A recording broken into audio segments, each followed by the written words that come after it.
कैसे हैं आप लोग।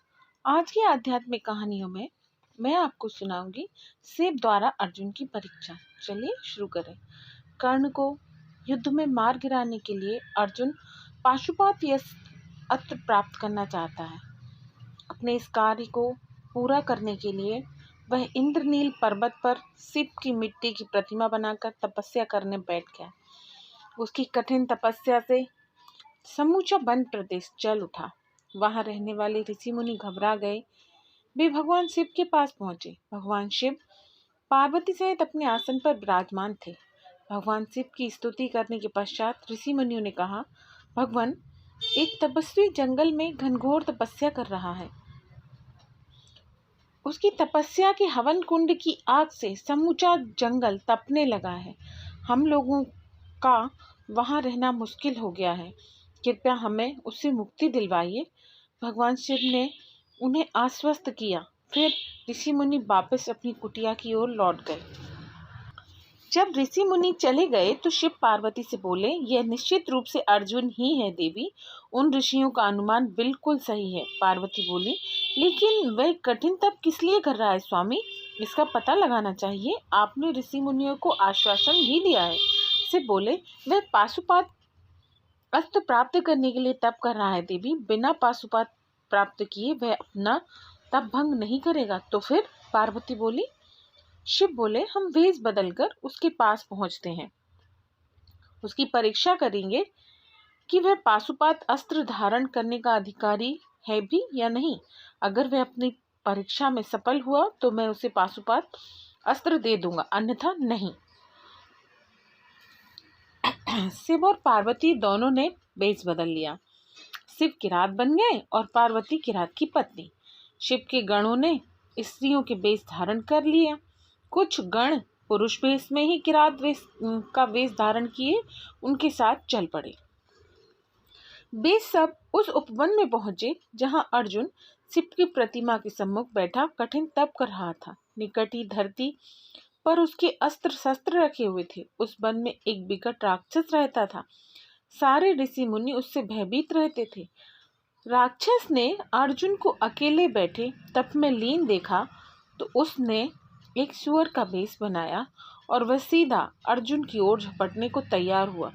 तभी शिव और पार्वती की निगाह अर्जुन पर झपटने को तैयार उस सुअर रूपी राक्षस पर पड़ी। यह देख पार्वती बोली, देखो देखो भगवान, वह राक्षस अर्जुन पर झपटने की तैयारी कर रहा है। उसे समाप्त कर दो, अन्यथा वह आपके भक्त को मार डालेगा। शिव बोले, वह ऐसा नहीं कर सकेगा देवी। इससे पहले ही वह अर्जुन के पास पहुंचे मैं उसे समाप्त कर दूंगा। यह कहकर शिव ने अपने धनुष पर बाण चढ़ा लिया।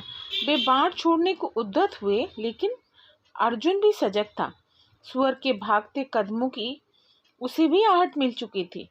अर्जुन फुर्ती से उठ खड़ा हुआ और अपना धनुष लेकर उस बाण पर चढ़ा लिया।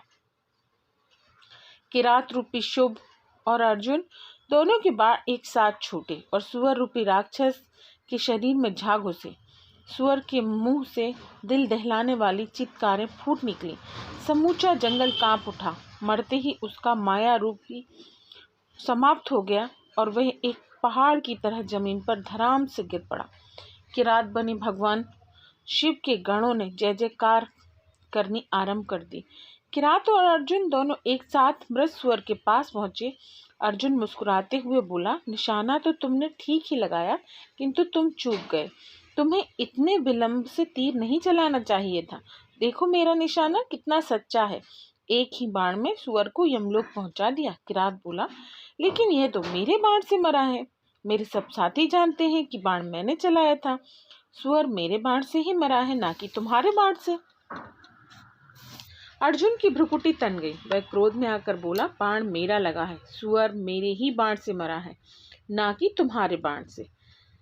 शिव बने किरात ने भी गुस्से में भरकर कहा, तो फिर ठीक है, इसका फैसला युद्ध से हो जाए। जो जीत जाए वही इसे मानने का वास्तविक अधिकारी माना जाए। फिर दोनों में भयानक युद्ध छिड़ गया। दोनों ओर से तीरों की वर्षा होने लगी। एक बाण छोड़ता तो दूसरा तत्काल उसे काट देता। काफी देर तक युद्ध चलता रहा। अर्जुन के सारे बाण समाप्त हो गए। वह चिंतित होकर सोचने लगा, आश्चर्य है, मेरे सारे बाण समाप्त हो गए, किंतु किरात को एक खरोंच तक भी नहीं आई। यह कैसा चमत्कार है? यह सोच उसने धनुष उठाया और उसकी डोरी से किरात को फंसा लिया, लेकिन अगले ही क्षण उसे एक तीव्र झटका सा लगा। किरात ने स्वयं शिव को सिर्फ अपने को छुड़ा लिया, बल्कि अर्जुन को भी ऊपर उठाकर दूर पटक दिया। अर्जुन का पूरा जिस्म दर्द से भर उठा। गुस्से में भरकर उसने तलवार उठा ली और किरात पर टूट पड़ा, लेकिन किरात के शरीर से टकराते ही उसकी तलवार टूट गई। अर्जुन गुस्से से पागल हो उठा। वह पेड़ उखाड़ उखाड़ कर किरात पर प्रहार करने लगा, किंतु किरात तो जैसे फौलाद का बना हुआ था, उस पर रंच मात्र भी असर नहीं हुआ। वह उसी तरह खड़ा मुस्कुराता रहा। अर्जुन बहुत थक चुका था, उसका रोम रोम पीड़ा से बेहाल हो गया। बेबस होकर वह पुनः भगवान शिव की प्रतिमा के पास पहुंचा और उनकी स्तुति करने लगा। हे त्रिशूलधारी, हे त्रिशूलधारी, ये कैसा चमत्कार है! एक साधारण सा किरात और इतना बल! अब तुम ही मेरी रक्षा करो प्रभु। अर्जुन ने फूलों की माला शिव की प्रतिमा के गले में डाली। आराधना करते ही उसके शरीर में नवीन स्फूर्ति पैदा हो गई। वह पुनः स्वस्थ होकर किरात की ओर बढ़ा, लेकिन अगले ही क्षण उसके आश्चर्य का पारावार न रहा। शिव की प्रतिमा पर उसके द्वारा चढ़ाई गई फूलों की माला किरात के गले में झूल रही थी। अर्जुन तुरंत समझ गया कि किरात कोई और न होकर स्वयं साक्षात शिव है। वह किरात के चरणों में गिर पड़कर रुने गले से बोला, मुझसे बड़ी भूल हुई भगवान, आप मुझ निर्बुद्धि को क्षमा कर दें। मैं आपको पहचान नहीं सका। अनजाने में ही मुझसे बहुत बड़ा पाप हो गया है। भगवान शिव अपने स्वरूप में प्रकट हो गए। उन्होंने अर्जुन की बाहें पकड़कर उसे उठाया और कहा, उठो पुत्र, तुम्हारी परीक्षा पूरी हुई। तुमने कोई अपराध नहीं किया। किरात का स्वरूप मैंने तुम्हारी परीक्षा लेने के लिए धारण किया था। तुम परीक्षा में सफल हुए। मैं तुम्हारी भक्ति से प्रसन्न हूँ। मांगो पुत्र, क्या मांगते हो? अर्जुन बोला, भगवान, मुझे पाशुपात अस्त्र चाहिए ताकि युद्ध में मैं अपने शत्रु का संहार कर सकूं। शिव बोले, पाशुपात तुम्हें मिल जाएगा पुत्र, लेकिन तुम्हें पहले उसे चलाने की विधि सीखनी पड़ेगी, अन्यथा वह तुम्हारे लिए ही विनाशकारी सिद्ध हो जाएगा। यह कहकर भगवान शिव ने उसे पाशुपात अस्त्र दिया और साथ ही उसे चलाने की विधि समझाते हुए बोले, पुत्र, तुम इसे सिर्फ धर्म के कल्याण हेतु ही प्रयोग कर सकोगे।